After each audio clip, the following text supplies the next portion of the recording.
And we're back in our studio in San Francisco. Welcome back. And now let's welcome our next speaker, Lily Khasainova, User Acquisition Manager at Zimad.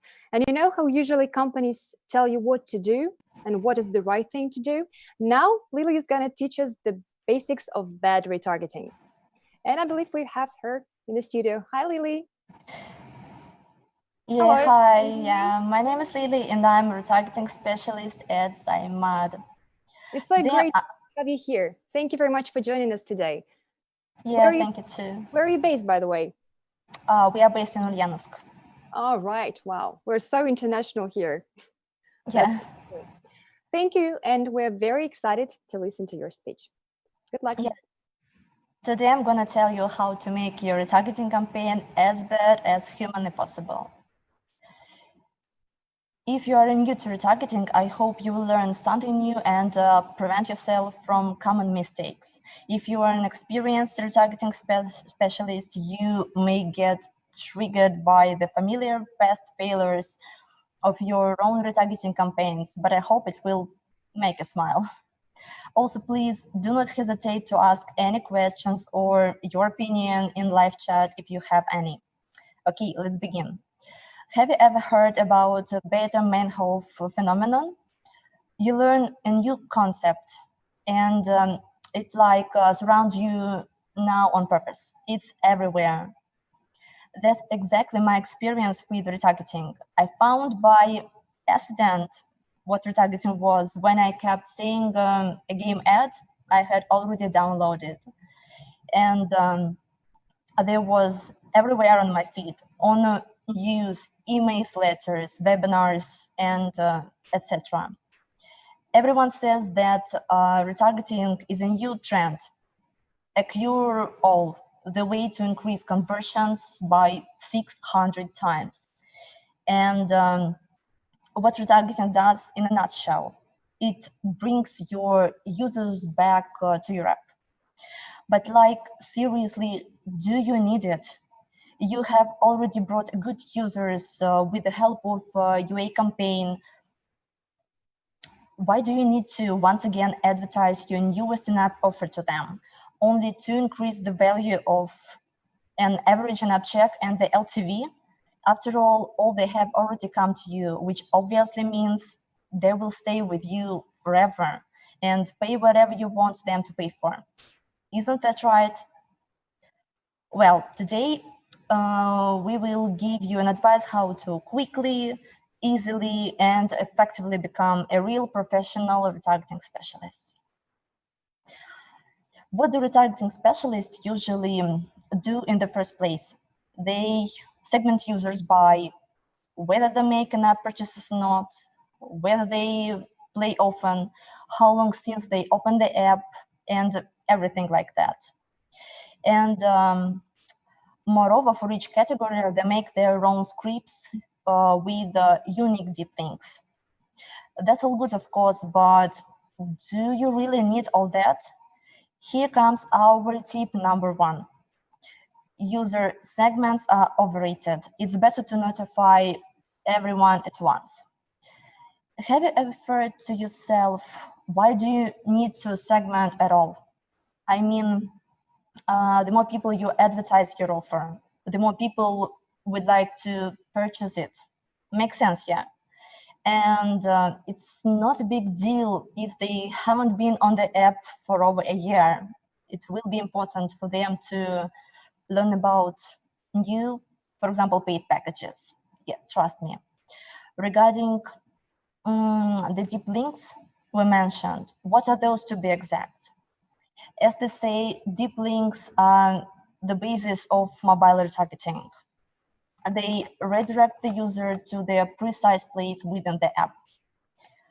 But there is a catch. Before adding deep links to your campaign, first, they must be implemented in a certain place inside the app and then fully tested. Yeah, it sounds very scary. It's how to say, it's a very routine task, testing deep links. You will get bored very quickly, and what's the use of it? So here comes our tip number two. Whatever happens, happens. Don't double check your deep links before you launch the campaign. Deep links do not need to be tested. It's a waste of time. Follow your gut, you are a pro here. Also, if you don't test them, you won't have to worry that a deep link will just open the application with the right pop-up window, will redirect the user to the wrong place within the app, or even will generate an arrow window inside the app. Yeah, it sounds very... Sleep tight, don't test it, all is good. So we have talked about segments and deep links checking, but how do you approach the user? The first thing the user pays attention to is an image or video. Promo materials, as usual, should be beautifully designed. Therefore, here comes the tip number 3. Whatever it takes to create a promo material, do it. Better do it all at once. Some so-called professionals even do a bunch of designs of different user segments. But you remember that we said about segments, yeah? Moreover, the funniest part is that all these designs end up looking almost the same. Do we really have the time and the resources to look through 100 of promo materials for each campaign? Yeah, it's so time consuming. One creative will fit most campaigns. It'll save time, and be sure to add all the information about discounts, new sets, quests, and items. Even if you don't actually have them in your game, no one will be able to say that you are lying. It's how advertising is working. Just let the users bite.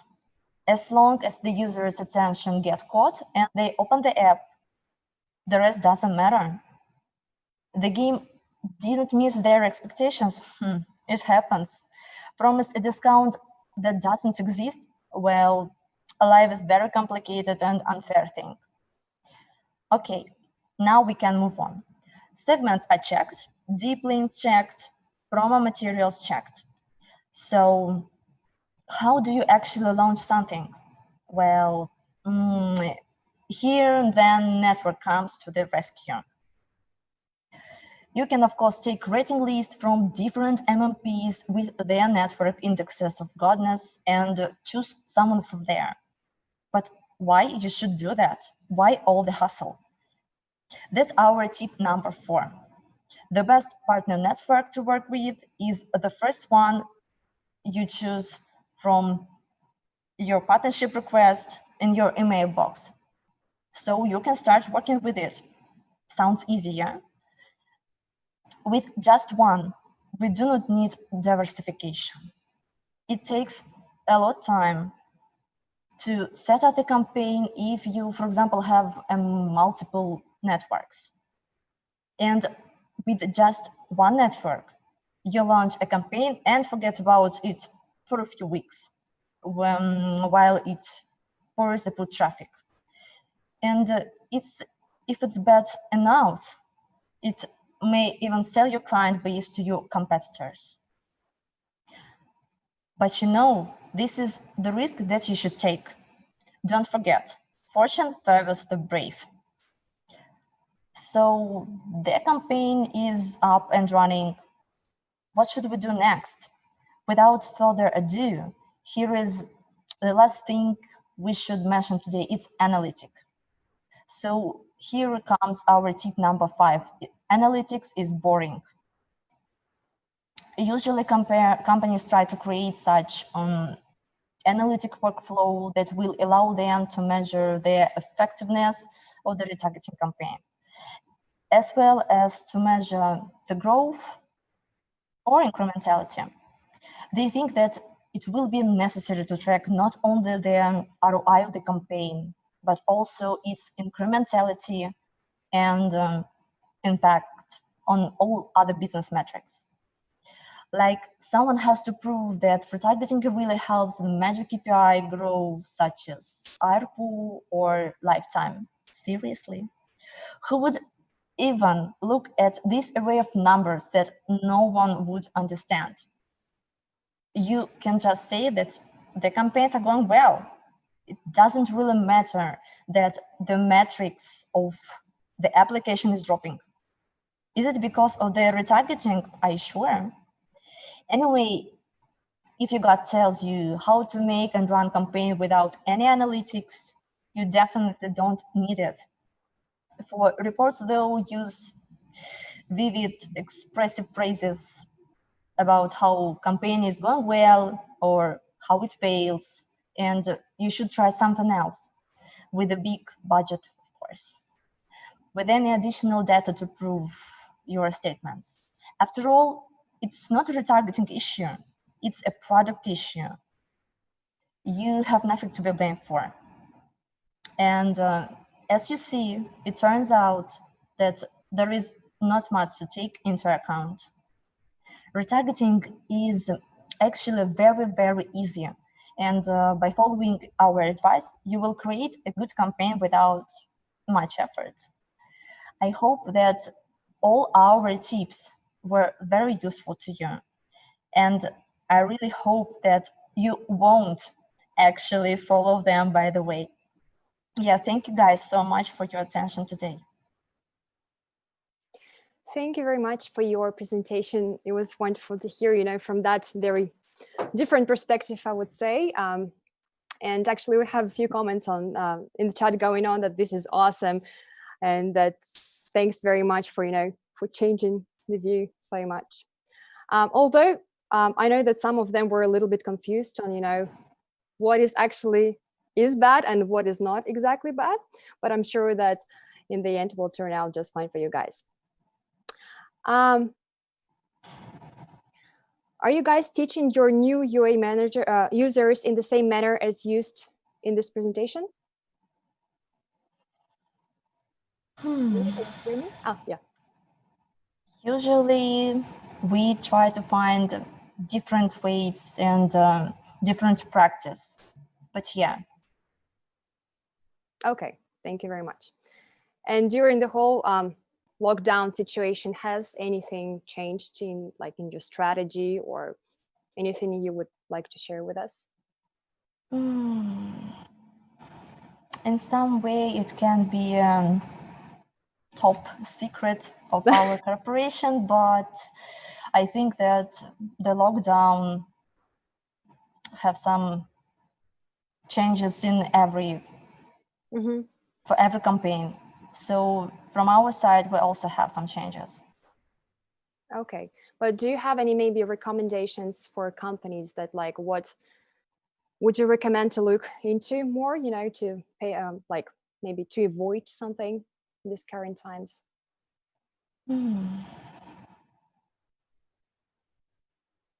I think that maybe one advice will be just continue testing different ideas. It can influence on your future strategy. And for example, if you face some problems and you choose very how to say very different way how, for example, to promote your app. For example, you have never tested this before, you should try it. Okay. And in your personal experience in team, if there are different ideas going on within among your colleagues, how do you guys decide on something that actually works for everyone? You mean about retargeting? Well, generally, yeah. I mean, say someone offered something oh, I've got this idea and this is a great, and how in the end you actually select on what to proceed with to start testing and stuff. Do you have any how does it work within your team? Usually we started discussing with, for example, our promo team, different ideas, and how to say, we usually test different variations of promo materials and choose which one is the best. Okay, well, fair enough. Nice and clear. I guess this is the best way to work.